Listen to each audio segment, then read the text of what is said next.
Abramos nuestras Biblias en el libro de Mateo, capítulo 21, versículo 19. Mateo 21, versículo 19.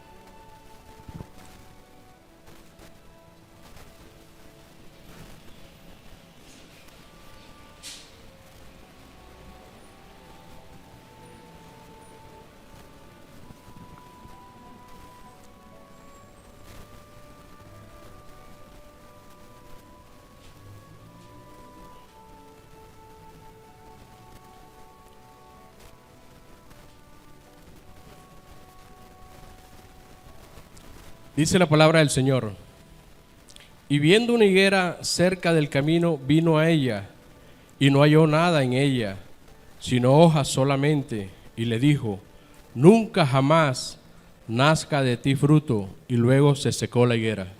Pueden sentarse, mis hermanos. El Señor respalde su palabra.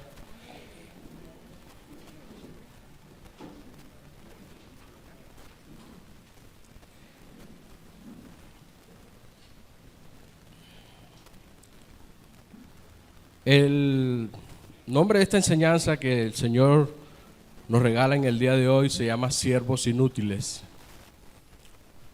Es una palabra que el Señor nos trae y nos trae como muestra de su amor hacia nosotros. No lo hace porque nos quiera llamar siervos inútiles, lo hace porque aún todavía nos ama. Lo hace porque aún todavía no nos ha desechado, mis hermanos. Y por eso trae a colación este mensaje que el Señor nos ha dado para todos y cada uno de nosotros. Por eso les pido, mis hermanos, que estemos atentos a este mensaje, a esta palabra que nos va a confrontar absolutamente a todos y a cada uno de nosotros, a mí primeramente. Y estoy seguro que a todos nos va a confrontar esta palabra, mis hermanos. Así que dispongan sus corazones, abran sus oídos, y si les da sueño, levántense, pero por favor no se pierdan este mensaje, que pensé que podría terminarlo hoy, pero no va a ser posible, porque no voy a recortar nada. Voy a darlo tal cual como el Señor me lo ha dado. Vemos aquí que Jesús, en el capítulo 19, Jesús se acerca a una higuera cerca del camino y no halló fruto en ella, mis hermanos, sino solamente hojas, y le dijo: nunca jamás nazca de ti fruto. Y luego la higuera se secó.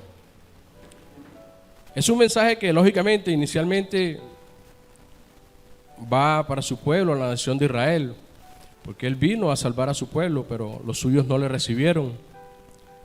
Pero es un mensaje que también va para nosotros, mis hermanos, porque recordemos que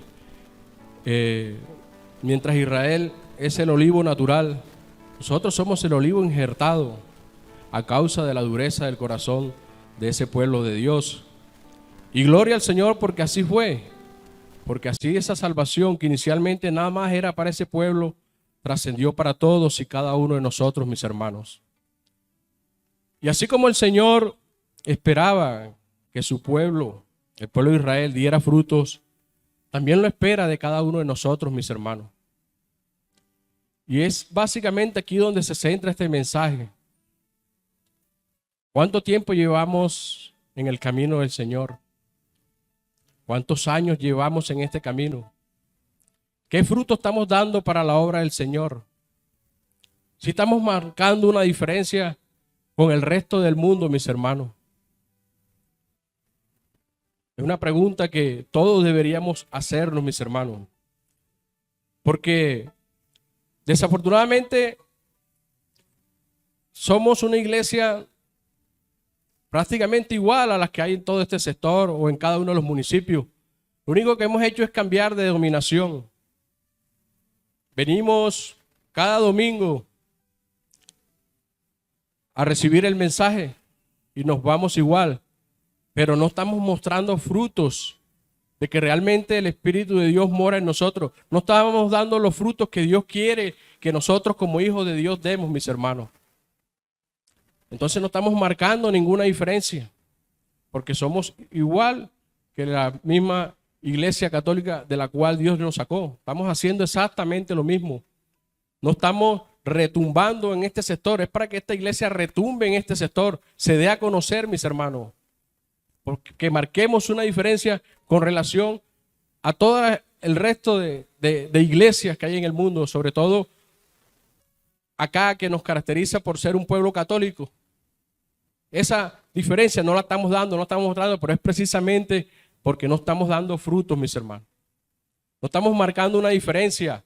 Es más, Satanás no tiene ni por qué preocuparse por nosotros, porque no marcamos ninguna diferencia, no estamos haciendo absolutamente nada para marcar la diferencia que Dios quiere que marcamos, que seamos ese pueblo escogido, que demostremos que realmente tenemos el Espíritu Santo de Dios, que demostremos que amamos al Señor, que demostremos que realmente queremos obedecerlo y agradarlo. Vemos sin lugar a dudas que la palabra de Dios nos enseña que el Señor, que una vez nos da su Santo Espíritu, recibimos, además, no solamente recibimos su Santo Espíritu, recibimos los dones. Para eso vayamos a 1 Corintios 12:4, 12:5 y 12:6.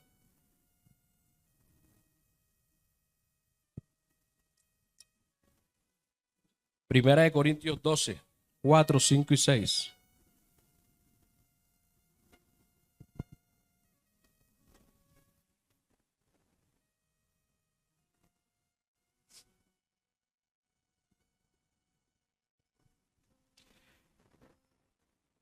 Cuando recibimos al Señor Jesucristo, lo aceptamos como nuestro Señor y como nuestro Salvador. El Señor nos ha equipado, mis hermanos. Nos ha equipado de un paquete muy completo, mis hermanos. Porque no solamente recibimos la salvación, la vida eterna, recibimos el Espíritu Santo de Dios, que es nuestro maestro, nuestro guía, que si nosotros le permitimos, Él nos va a perfeccionar como Dios quiere que seamos. Pero aparte de esto, recibimos dones, ministerios y operaciones, los cuales nos equipan de la mejor manera para llevar a cabo la obra del Señor mientras permanezcamos aquí en la tierra. Y aquí nos lo dice la palabra, 1 Corintios 12:4. Ahora bien, hay diversidad de dones, pero el Espíritu es el mismo. ¿Quiénes dan los dones? El Espíritu Santo. En el 5, hay diversidad de ministerios, pero el Señor es el mismo. ¿Quiénes dan los ministerios? Nuestro Señor Jesucristo. Y en el 6, y hay diversidad de operaciones, pero Dios, que hace todas las cosas en todo, es el mismo. Dios nos ha preparado, mis hermanos.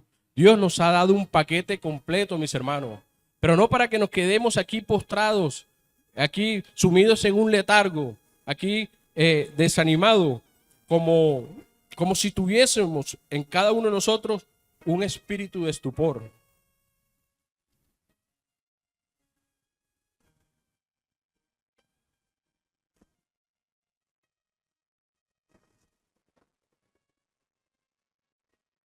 El espíritu de estupor es padecer insensibilidad, letargo e indiferencia, y se manifiesta como un endurecimiento del corazón y un embotamiento de los sentidos, los cuales nos lleva a desanimarnos, a desencantarnos, a desenamorarnos y a enfriarnos, mis hermanos. Desafortunadamente vemos hoy en nuestras iglesias hermanos que llevan mucho tiempo en el Evangelio y no están dando los frutos que el Señor espera de ellos, corriendo el riesgo de perder su salvación, porque es un requisito como hijos de Dios, nacidos de nuevo, dar frutos para la obra del Señor, mientras estemos aquí en la tierra, y lógicamente para darle la gloria solamente al Señor, porque al Señor le pertenece, mis hermanos. La iglesia es un hospital espiritual, donde somos sanados, pero no debemos permanecer indefinidamente en este lugar, engordándonos, estando ociosos, improductivos, siendo negligentes al llamado del Señor, sin dar fruto alguno. A diferencia de los hospitales, los enfermos que ingresan allí quieren salir rápidamente de allí, no quieren permanecer ni un minuto más en ese lugar, porque ¿a quién le gusta permanecer en un hospital? Así debe ser la iglesia en el sentido espiritual, mis hermanos. No es un lugar para que solamente vengamos y el Señor sane nuestras heridas, sino es un lugar para que salgamos fortalecidos a proclamar el Evangelio de Dios, a llevar las buenas obras de salvación, a dar muestra de arrepentimiento, a dar esos frutos que el Señor espera y cada uno de nosotros, mis hermanos. No me malinterpreten, porque no estoy diciendo de que no debemos venir a la iglesia, no. Estoy diciendo que aquí tenemos que venir a ser preparados, pero para salir allá afuera, mis hermanos, para salir allá afuera a dar todo lo que Dios gratis nos ha dado, mis hermanos, a no quedarnos con lo que aquí cada miércoles o cada domingo el Señor nos da, porque es que ni siquiera en eso estamos siendo obedientes, mis hermanos, estamos siendo totalmente negligentes, mis hermanos, porque ni siquiera la palabra que aquí recibimos la estamos poniendo en práctica, solamente nos estamos volviendo oidores. Y de allí que les digo que no hemos cambiado en nada que cuando pertenecíamos a la Iglesia Católica, mis hermanos.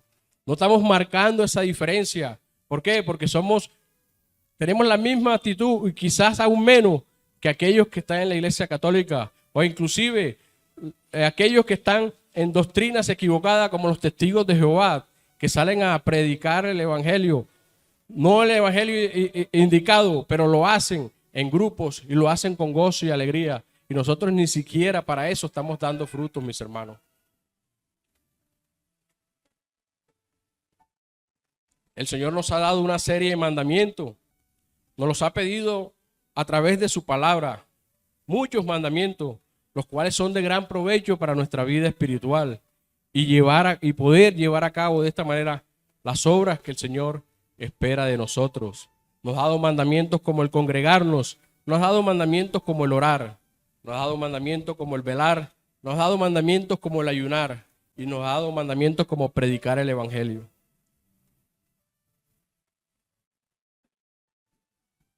Y estoy plenamente seguro que estos mandamientos todos los conocemos a la perfección.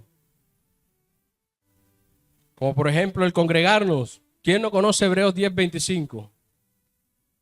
No dejando de congregarnos como algunos tienen por costumbre. Salmo 133:1. Mirad cuán bueno y cuán agradable es habitar los hermanos juntos en armonía. No lo sabemos de memoria, pero ¿de qué sirve que no lo sabemos de memoria si no lo estamos aplicando en nuestras vidas? Nos da pereza congregarnos, nos da lidia congregarnos. Mandamientos como el orar. ¿Quién no conoce 1 de Tesalonicenses 5:17? Nos pide el Señor orar sin cesar, mis hermanos. Y esto también sí que nos da lidia.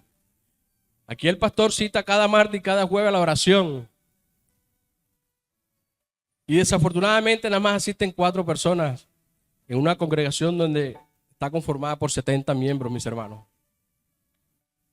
Nos manda el Señor a velar. Y aquí voy a revisar estos versículos para que veamos la importancia del velar. Vayamos a Mateo 26:41. Mateo 26:41. Para que veamos que estos mandamientos que el Señor nos pide son para nuestro beneficio, mis hermanos. Y son para que a través de ellos podamos equiparnos y poder dar los frutos que Él necesita que demos, que Él espera que demos. Pero como vamos a ver al final de este estudio o al final de esta palabra, si no damos los frutos que el Señor espera de nosotros, mis hermanos, vamos a ser borrados del libro de la vida. El Señor nos va a quitar, mis hermanos. Y estamos corriendo un riesgo muy grande y enseguida le voy a dar una cifra para que veamos en qué riesgo se encuentra esta iglesia, Jesucristo, manantial de vida, mis hermanos. Mateo 26:41. Dice nuestro Señor Jesucristo, velad y orad para que no entréis en tentación. El espíritu, la verdad, está dispuesto, pero la carne es débil. Mire ese mandamiento tan grande que el Señor nos da y tan importante, de lo que nos ayuda el velar y el orar para podernos mantener fuertes, porque el Señor reconoce nuestras debilidades y aún así lo obviamos, mis hermanos. Lucas 21:36. el mismo mandamiento, pero con otra finalidad. Lucas 21:36.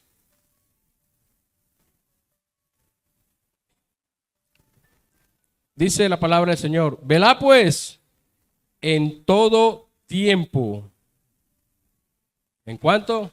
Un ratico nada más, un momento nada más.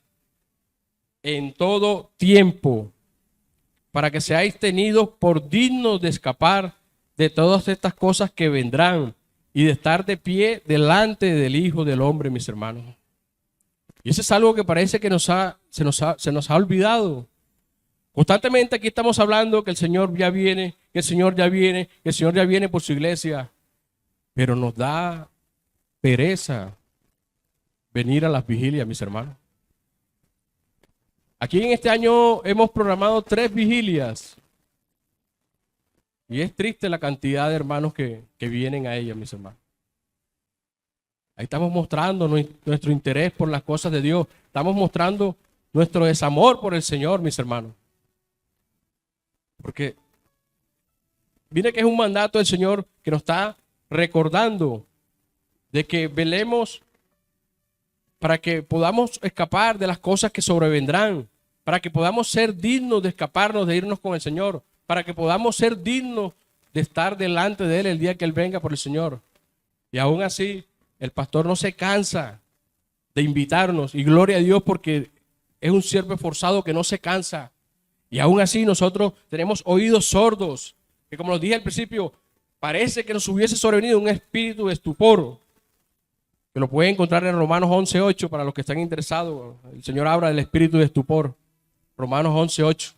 Hemos caído en un letargo, mis hermanos, que es pasmoso. Y ahorita nos vamos a impresionar con las cifras. Pero sigamos. Nos manda el Señor a ayunar.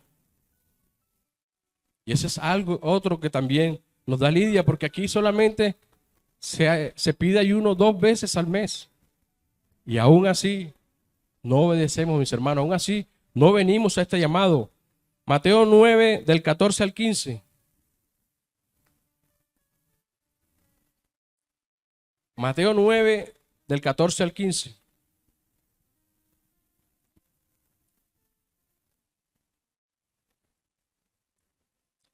Dice la palabra del Señor: entonces vinieron a Jesús los discípulos de Juan, diciendo: ¿por qué nosotros y los fariseos ayunamos muchas veces y tus discípulos no ayunan?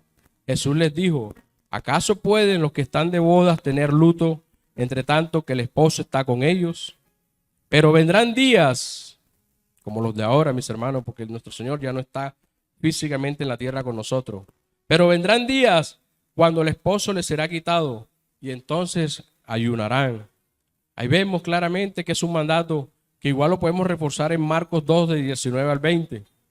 Que no lo voy a leer, pero para que lo consulten, Marcos 2, del 19 al 20. Y por último, predicar el evangelio, y no por eso es el menos importante. Predicar el evangelio, que todos lo conocemos. ¿Quién no conoce el mandamiento de Dios en la gran comisión? Mateo 28, 19. Mateo 28, 19.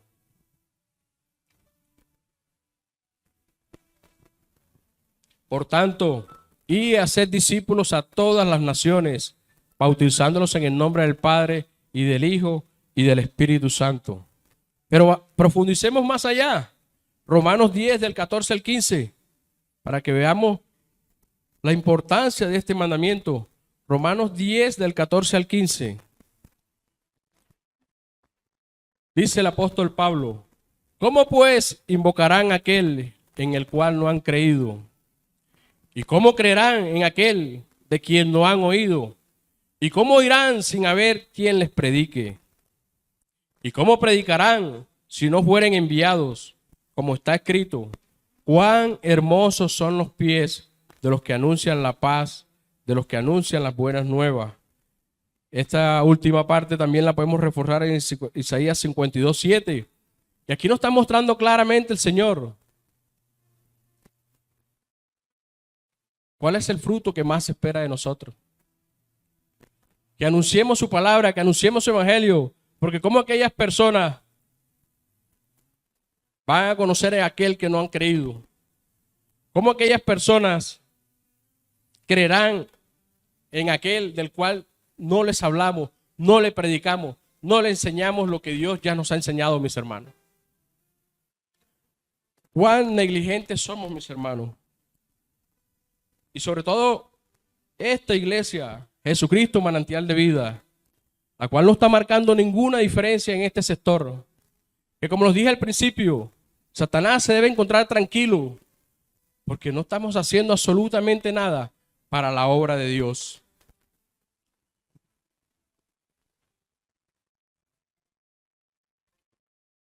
Miremos esta cifra, mis hermanos, y démonos cuenta si estamos o no estamos dando fruto, si estamos siendo negligentes, si estamos trabajando para la obra del Señor. Y miremos si estamos o no estamos descalificados, mis hermanos. Somos una iglesia de aproximadamente 70 miembros. Cuando el pastor nos llama a congregarnos los miércoles, que es el día que más ausentismo hay, vienen entre 15 y 20 hermanos, lo que representa del 20 al 30%, mis hermanos. Cuando nos invita a orar los martes y los jueves, solamente 4 asisten a ese llamado, que no les hace solamente el pastor, es el Señor, mis hermanos, a través de Él que los está haciéndose. Y nos hemos acostumbrado a dar tantas excusas. Esas 4 personas representan el 6% de esta congregación, y eso les regaló un poquito porque eso da 4.2. Nos hemos acostumbrado a dar tantas excusas, mis hermanos, ante el llamado del Señor. Y se nos olvida que nuestro Dios es omnisciente, mis hermanos. Él lo sabe todo. ¿A quién vamos a engañar? Engañaremos al pastor. Nos engañaremos a nosotros mismos, pero al Señor nadie. Somos inexcusables, mis hermanos, delante del Señor. Solamente el 4% acude a ese llamado. Cuando el pastor nos ha llamado a la vigilia, que nada más hemos hecho 13 en lo que va de este año, solamente de 10 a 20 personas acuden al llamado.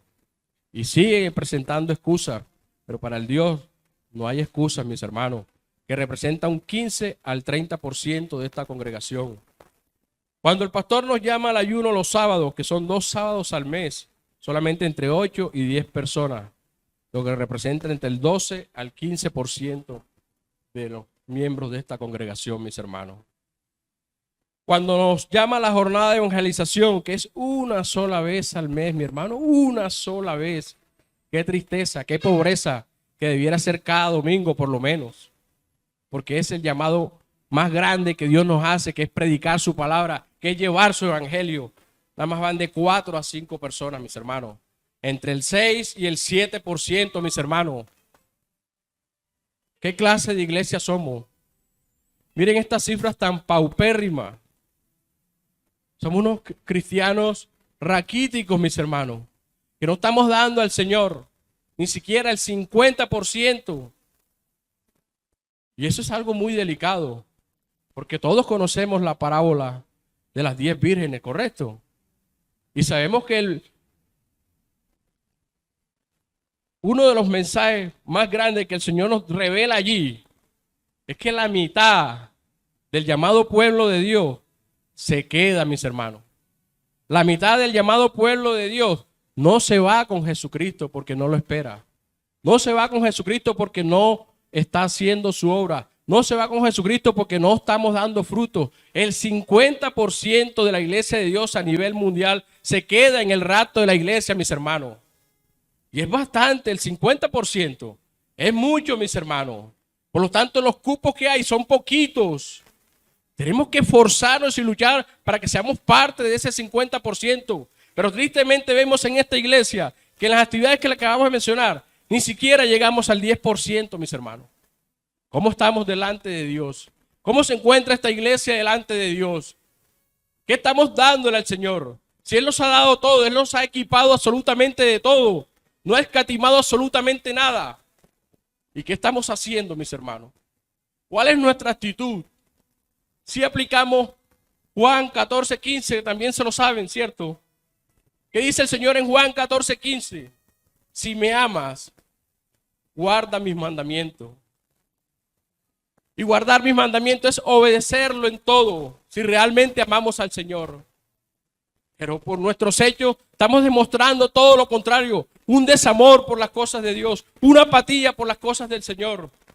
Todo es problemas, dificultades, sabiendo que esto nos lleva aún más a acrecentar nuestros problemas si dejamos de hacer las cosas de Dios. Si seguimos siendo negligentes con las cosas del Señor. Esta cifra nos muestra cómo está esta iglesia, mis hermanos. Y la verdad que el panorama es desolador. El panorama es desalentador. Pero la noticia que le tengo es buena, mis hermanos. Que aún el Señor no nos ha desechado. Porque si ya nos hubiese desechado, este mensaje hoy no se estuviera hablando en esta iglesia. El Señor nos está dando una oportunidad más. Pero no sabemos hasta cuándo dirá basta, mis hermanos. Cada quien vele por su salvación. Cada quien cuide por su salvación. Cada quien mire lo que está haciendo para el Señor. Que no seamos unos católicos más, porque eso es lo que a veces aparentamos ser, unos católicos más. Porque no trascendemos, no crecemos, no mostramos fruto, no mostramos obra. No mostramos la madurez al ver que se va perfeccionando en cada uno de nosotros, cada una de las características del fruto del Espíritu Santo, mis hermanos. Estamos en un letargo, en una apatía, en un adormecimiento. O sea, no entiendo esta actitud. Mejor no hubiésemos quedado como estábamos, perdidos en el mundo, porque igual vamos a estar, seguimos estando perdidos si no hacemos lo que el Señor nos pide, mis hermanos. Al final de este mensaje nos vamos a dar cuenta que aquel que no da fruto, el Señor lo va a cortar, mis hermanos. Aquel que no da fruto, el Señor los va a desechar, mis hermanos. ¿Por qué? Porque el Señor no nos necesita a nosotros, mis hermanos. Él nos ha mostrado a lo largo de la historia que el Señor no necesita a nadie. Él desechó grandes hombres de los cuales nosotros no le damos ni a los tobillos, como Moisés. Desechó a Elías. Desechó al rey Saúl. ¿No nos va a desechar también a nosotros, mis hermanos? Entonces, hoy el Señor nos llama a que despertemos, a que salgamos de ese letargo en el que hemos caído, al que nos demos cuenta que está en riesgo nuestra salvación, a que nos demos cuenta que solamente lo tenemos a Él y que si Él nos sacó de allá de ese lugar fue porque nos ama y aún nos sigue amando, porque aún trae este mensaje para todos nosotros. Que como les pedí, no se me duerman, presten atención a este mensaje porque nos está hablando a todos, absolutamente todos, mis hermanos. Entonces ahora,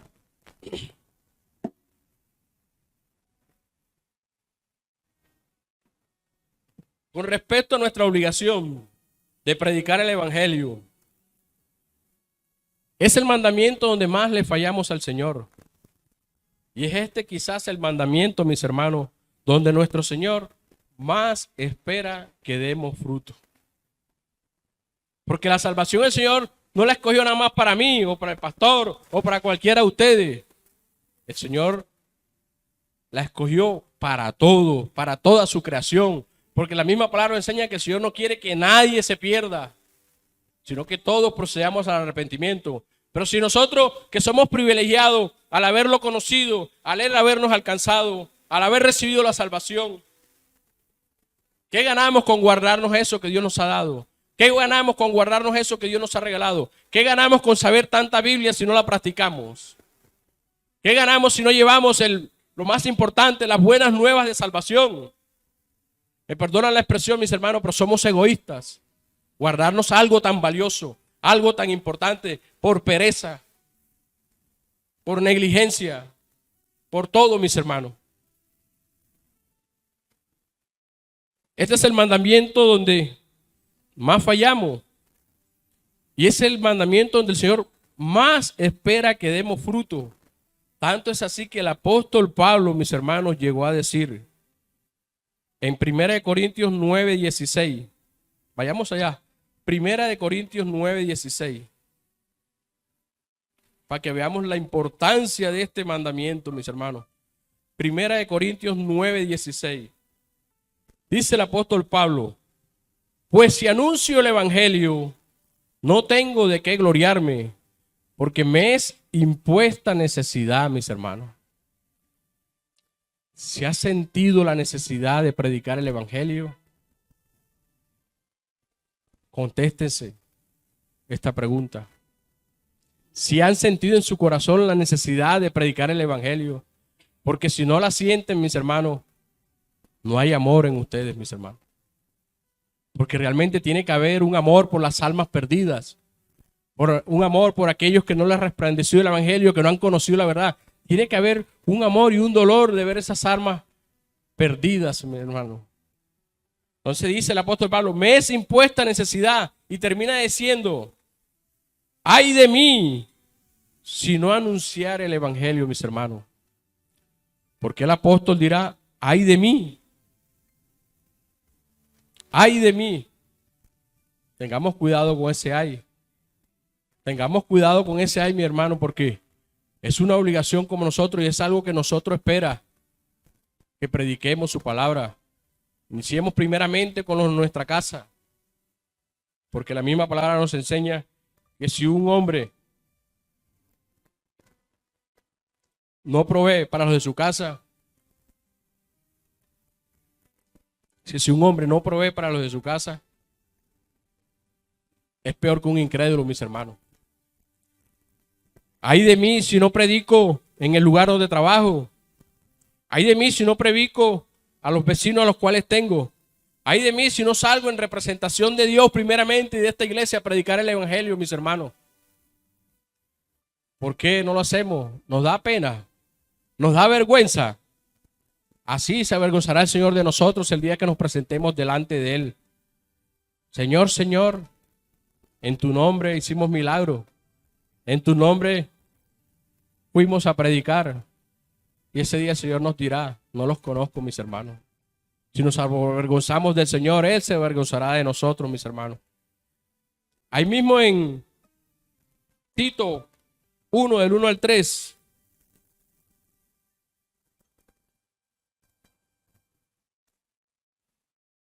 Tito 1, del 1 al 3. Básicamente el versículo 3, pero vamos a retomarlo desde el 1. Pablo, siervo de Dios y apóstol de Jesucristo, conforme a la fe de los escogidos de Dios y el conocimiento de la verdad, que es según la piedad, en la esperanza de la vida eterna, la cual Dios, que no miente, prometió desde antes del principio de los siglos. Y aquí está en el 3 lo que quiero mostrarle, mis hermanos. Y a su debido tiempo manifestó su palabra por medio de la predicación que me fue encomendada, por mandato de Dios nuestro Salvador. ¿Es una opción el predicar, mis hermanos? ¿Lo hacemos o no lo hacemos? Es un mandato del Señor, mis hermanos. Es un mandato, pero que no estamos dando el más mínimo fruto, porque fue el que menos puntaje alcanzó. Solamente un 6, un 7% de esta congregación sale a llevar el evangelio. Y en eso sí que nos ganan hasta los testigos de Jehová.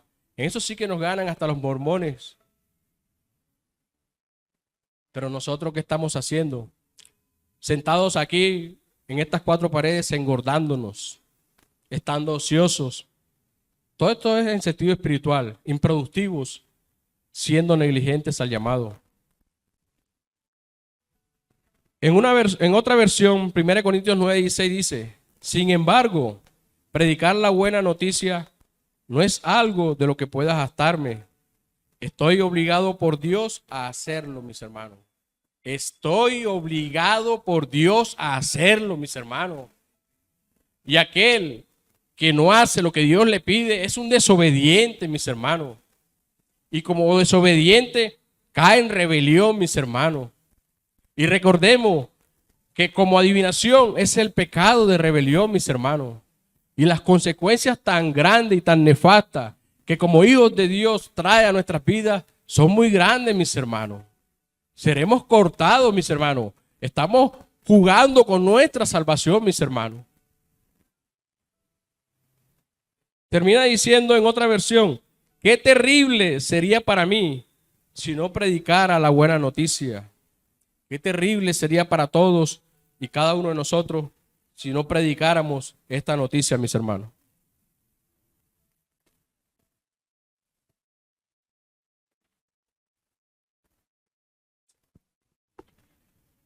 Consecuencias al no dar los frutos que el Señor espera de cada uno de nosotros, mis hermanos.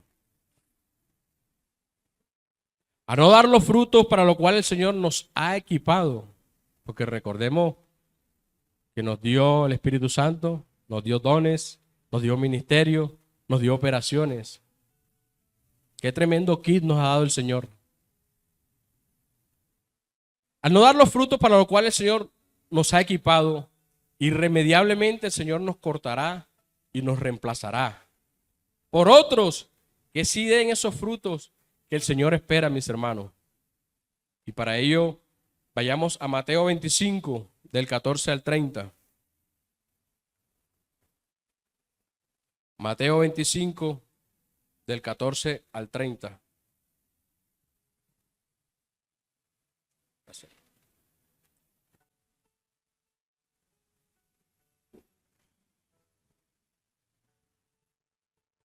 Tiene como título Parábola de los talentos. Porque el reino de los cielos es como un hombre que yéndose lejos llamó a sus siervos y les entregó sus bienes. A uno dio 5 talentos, a otro 2 y a otro 1. A cada uno conforme a su capacidad, y luego se fue lejos, mis hermanos. Ahí vemos la inmensa sabiduría del Señor, que te va a dar conforme a tu capacidad. Él no te va a dar más de lo que tú puedas devolverle, mis hermanos. El Señor es preciso en todo lo que hace, mis hermanos. Y dice en el 16, y el que había recibido 5 talentos fue y negoció con ellos y ganó otros 5 talentos. Asimismo, el que había recibido 2 ganó también otros 2. Pero el que había recibido 1 fue y cavó en la tierra y escondió el dinero de su señor. Después de mucho tiempo vino el señor de aquellos siervos y arregló cuentas con ellos. Y llegando el que había recibido 5 talentos, trajo otros 5 talentos diciendo, Señor, 5 talentos me entregaste, aquí tienes, he ganado otros 5 talentos sobre ellos.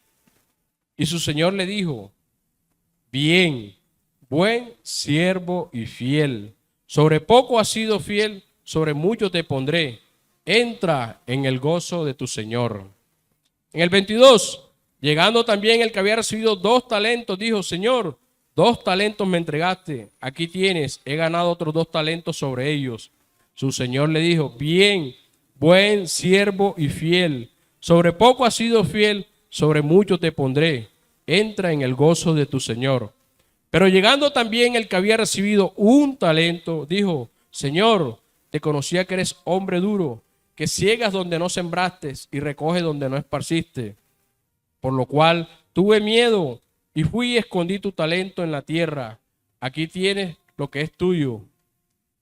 ¿Será que es eso lo que no nos deja, mis hermanos? Ser productivos para el Señor.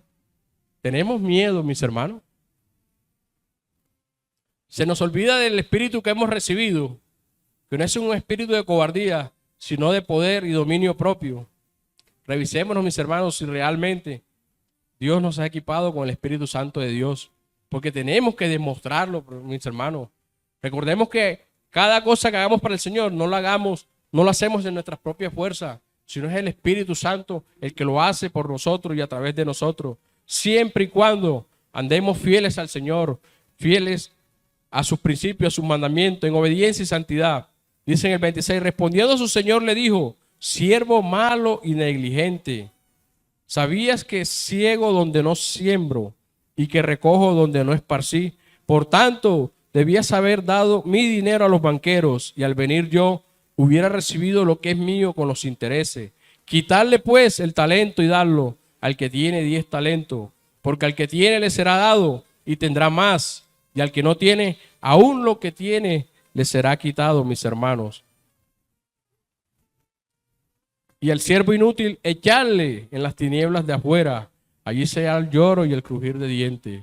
Esta es una palabra muy diciente, mis hermanos, que nos demuestra lo que hemos venido hablando, que Dios no nos ha negado nada. Dios nos ha equipado absolutamente de todo, mis hermanos, con el fin de que demos frutos con lo que Él nos ha dado, mis hermanos.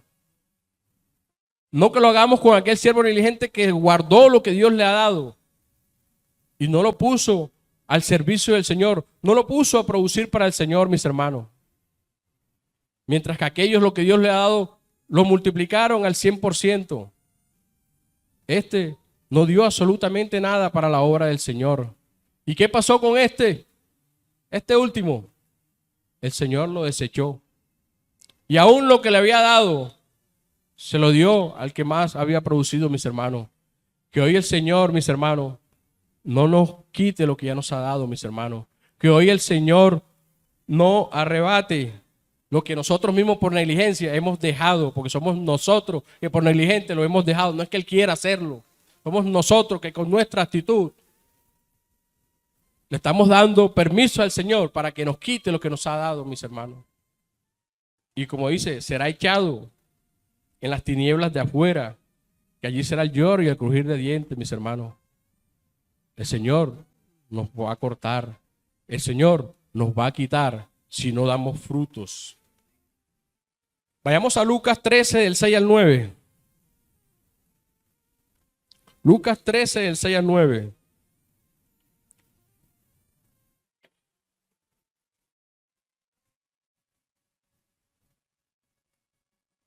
Tiene como título parábola de la higuera estéril. Dijo también esta parábola: tenía un hombre una higuera plantada en su viña y vino a buscar fruto en ella y no lo halló. Y dijo al viñador: he aquí, hace 3 años que vengo a buscar fruto en esta higuera y no lo hallo. Córtala, para que inutiliza también la tierra. Entonces respondiendo le dijo: Señor, déjala todavía este año, hasta que yo cabe alrededor de ella y la abone. Y si diere fruto, bien, y si no, la cortarás después, mis hermanos. Una parábola donde vemos al Padre y al Hijo y a nosotros. El Señor esperando frutos de nosotros, y nosotros nada que damos fruto, nada que damos fruto. ¿Cuántos años lleva el Señor esperando frutos de cada uno de nosotros, mis hermanos? ¿Cuántos años llevan, mis hermanos? Y nada que damos esos frutos que Él espera. Pero aún así Jesús, interviniendo delante de Él por nosotros, mis hermanos, cuán amor nos tiene el Señor. Cuán amor, que aún así Él ruega al Padre que deja que yo la abone, deja que yo la riegue y esperemos otro año más, mis hermanos. Y si no diere fruto, córtala después. Como que dice, ya no puedo hacer más nada por ustedes, mis hermanos. Hoy el Señor nos está dando nuevamente esa oportunidad a nuestro Señor Jesús. Está interviniendo ante el Padre, dándonos una oportunidad más. Quizás sea un año, como dice la parábola, no lo sabemos. Pero sabemos que en cualquier momento el Señor vendrá, mis hermanos. Pero no estamos dando los frutos que el Señor espera. Y desafortunadamente aquí nos vamos a quedar. Mateo 3:10. Mateo 3:10.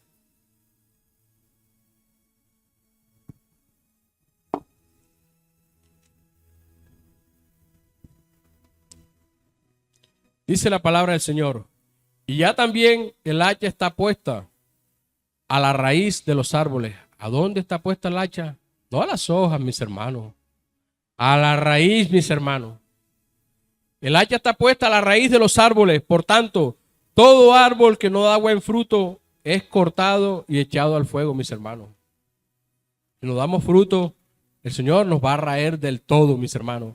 Seremos borrados del libro de la vida. Perderemos nuestra salvación, mis hermanos. Y Juan 15, del 1 al 2. Juan 15, del 1 al 2. Leo rápidamente para que el tiempo me alcance. Dice nuestro Señor Jesucristo: yo soy la vid verdadera y mi Padre es el labrador. Mire qué perfecta es la palabra. Unos versículos se complementan con el otro. Mi Padre es el labrador. Jesús es la vid verdadera. Dice: todo pámpano que en mí no lleva fruto, en Jesús lo quitará. ¿Quién lo quitará? El Padre. Y todo aquel que lleva fruto lo limpiará para que lleve más fruto, mis hermanos. Así que vemos a través de estos 4 versículos las consecuencias de no dar el fruto que el Señor nos espera, mis hermanos. Y gloria a Dios porque aún nos está hablando. Gloria a Dios porque aún hoy nos trae esta palabra, mis hermanos. Gloria a Dios porque muestra cuánto nos ama el Señor, mis hermanos. Porque si ya no nos amara, ya nos habría desechado hace mucho rato. En la medida que vamos cumpliendo años en la iglesia, debemos ir madurando en el Evangelio, mostrando nuestro crecimiento y dando esos frutos que nuestro Señor espera. Vayamos a Hebreos 5:12 para comprender esta verdad. Hebreos 5:12.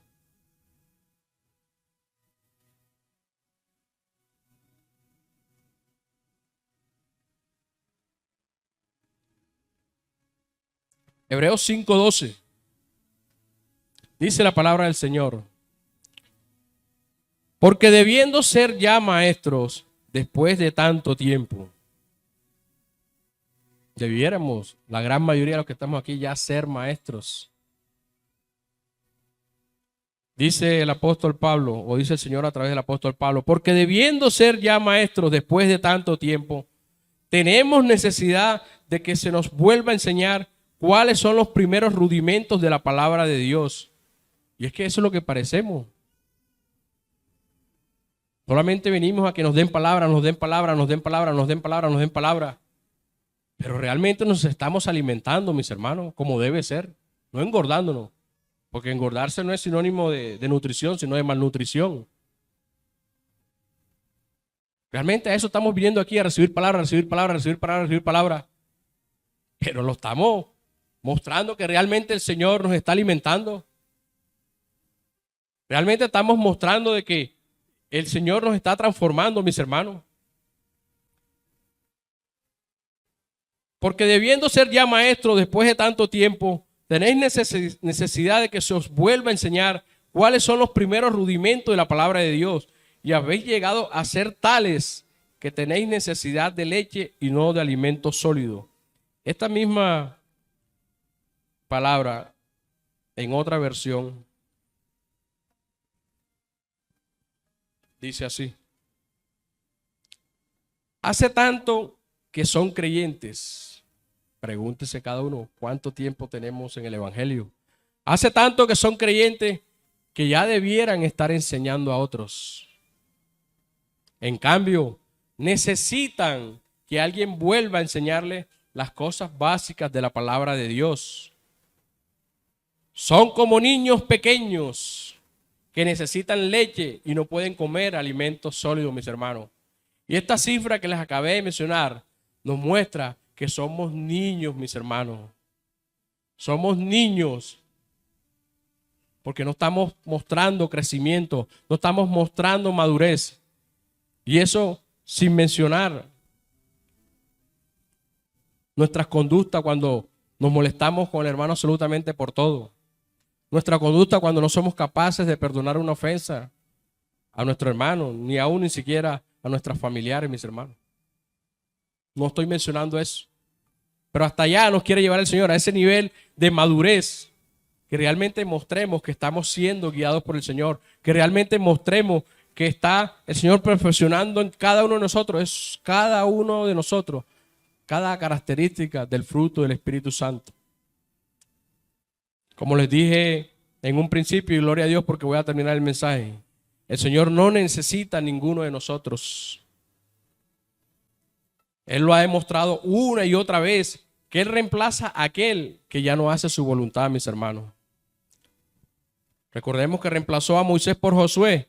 Vayamos a Números 20, del 6 al 12.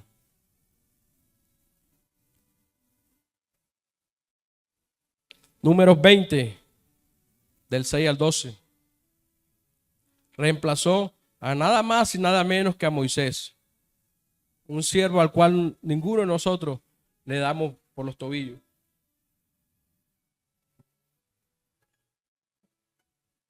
Números 20, del 6 al 12.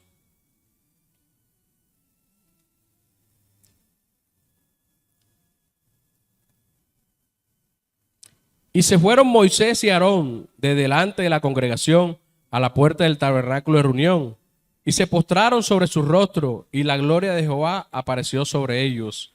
Y habló Jehová a Moisés diciendo: toma la vara y reúne la congregación, tú y Aarón, tu hermano, y habla a la peña, esa fue la orden de Dios, a vista de ellos. Y ella, o sea, la peña, dará su agua y le sacarás agua de la peña y darás de beber a la congregación y a sus bestias. Entonces Moisés tomó la vara de delante de Jehová como Dios le mandó. Y reunieron Moisés y Aarón a la congregación delante de la peña y les dijo: oíd ahora, rebeldes, ¿os hemos de hacer salir agua de esta peña? En el contexto, Moisés estaba molesto porque el pueblo de Dios no hacía nada más que murmurar y murmurar y murmurar. Llegaron un momento en que les faltó el agua y siguieron murmurando contra Dios, que para qué los había sacado de Egipto. Pero Moisés, obedeciendo a su enojo, porque recordemos que también es un ser humano como nosotros, no hizo como el Señor le pidió, que le hablara a la peña, sino que dijo: oíd ahora, rebeldes, os hemos de hacer salir agua de esta peña. Ahí no solamente le quitó la gloria al Señor, sino que se la dieron ellos mismos sin darse cuenta. Entonces alzó Moisés su mano y golpeó la peña. Golpeó la peña, no le habló como el Señor le pidió. Miren lo delicado que es el pecado de desobediencia. Con su vara 2 veces, y salieron muchas aguas, y vivió la congregación y sus bestias. Y aquí en el 12 le dice el Señor a Moisés y Aarón: por cuanto no creísteis en mí para santificarme, porque no le dio la gloria al Señor delante de los hijos de Israel, por tanto no meteréis esta congregación en la tierra que les he dado. Y recordemos que el Señor no le permitió a Moisés entrar a la tierra prometida, mis hermanos. Vayamos a Josué 1, del 1 al 2.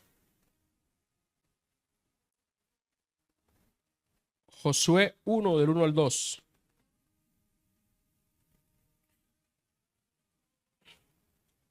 Josué 1, del 1 al 2. Aconteció después de la muerte de Moisés, siervo de Jehová, que Jehová habló a Josué, hijo de Nun, servidor de Moisés, diciendo: mi siervo Moisés ha muerto. Ahora pues, levántate y pasa este Jordán, tú y todo este pueblo, la tierra que yo les doy a los hijos de Israel.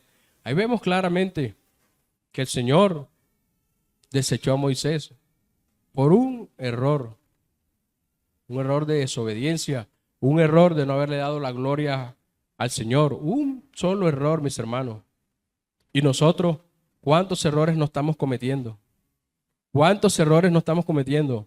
Y aún tenemos el privilegio que el Señor no nos ha desechado, mis hermanos. Desechó a Saúl por desobediente, que por razones de tiempo lo voy a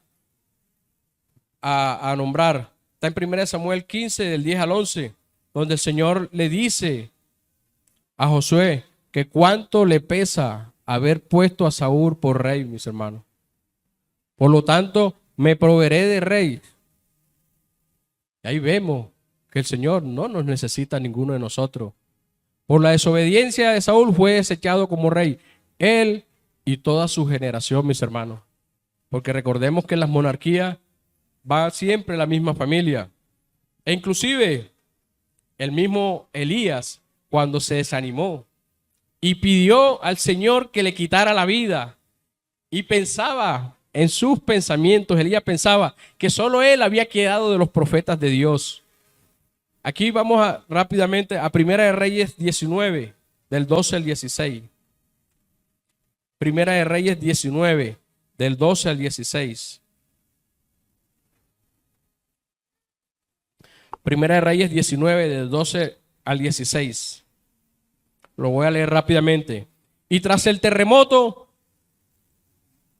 recordemos que ya Elías estaba escondido en una cueva, después que había hecho esas señales maravillosas en las que descendió fuego del cielo, donde prendió el holocausto que había ofrecido, donde fue consumido no solamente el holocausto, las piedras, sino también el agua, donde después mató a los 400 profetas de Baal, pero solamente porque Jezabel lo amenazó de muerte, se desanimó, se deprimió, hasta tal punto que huyó y le pidió a Dios que le quitara la vida. Entonces, estando allí escondido, Dios se le aparece, y en el 12 dice: y tras el terremoto un fuego, pero Jehová no estaba en el fuego. y tras el fuego un silbo apacible y delicado. Y cuando lo oyó Elías, cubrió su rostro con su manto y salió y se puso a la puerta de la cueva. Y aquí vino a él una voz diciendo: ¿qué haces aquí, Elías?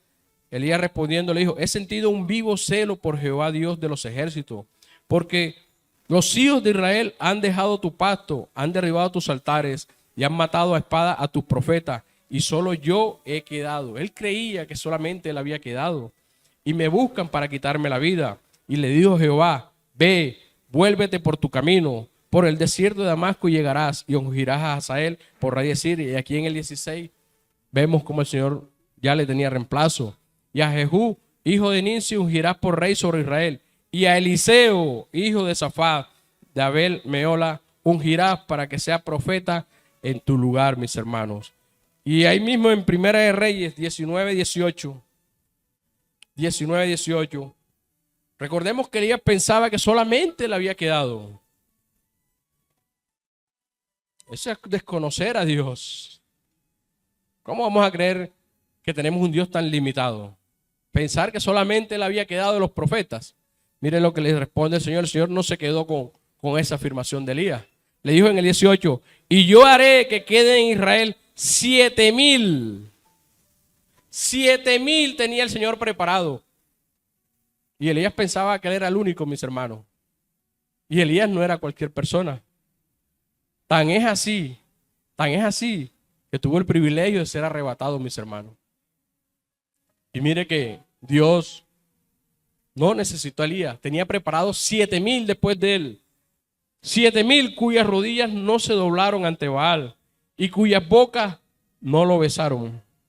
Pongámonos de pie, mis hermanos. Señor, te damos gracias, Señor. Te damos gracias por tu palabra, Señor. Te damos gracias porque aún, Señor, mostrando nuestras debilidades, Señor, en lo que te estamos fallando, Señor, nos muestras tu amor y tu aprecio por nosotros, Señor. Que no lo merecemos, Señor. Que no lo merecemos, Padre amado, porque no somos dignos, Señor, ni siquiera de mencionar tu nombre, Señor, si seguimos en esta actitud, Padre Celestial. Gracias por el llamado que nos hace, Señor, a todos y cada uno de nosotros. Gracias por desnudarnos, Señor, todas nuestras falencias, Señor. Por desnudarnos y mostrarnos, Señor, qué tan raquítico, espiritualmente hablando, estamos delante de ti, mi Señor. Ayúdanos, mi Señor, a cambiar esa condición, Señor. Ayúdanos, Padre Celestial, a dar esos frutos que tú esperas de todos y cada uno de nosotros, Señor. Ayúdanos, Señor, para que esta iglesia, Señor, marque una diferencia en este lugar donde tú la has puesto, Señor. Que seamos diferentes, Señor, y que todos aquellos que nos ven, que nos rodean, vean la diferencia. Vean que eres tú el que nos dirige. Vean que eres el Dios de Israel, el que guía esta iglesia, Señor. Que esta iglesia dé mucho de qué hablar, pero para bien, Señor, y para gloria tuya, mi Rey. Que esta iglesia retumbe, Señor.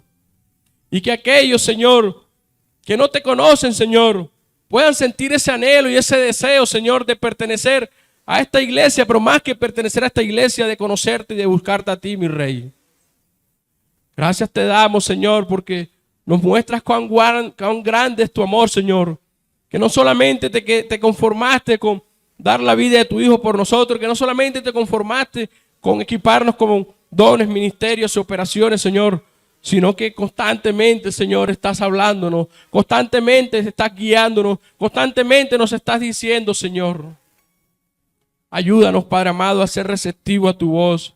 Ayúdanos, Padre Celestial, a que no te fallemos tanto, Señor. A que respondamos como tú esperas de cada uno de nosotros, mi Señor.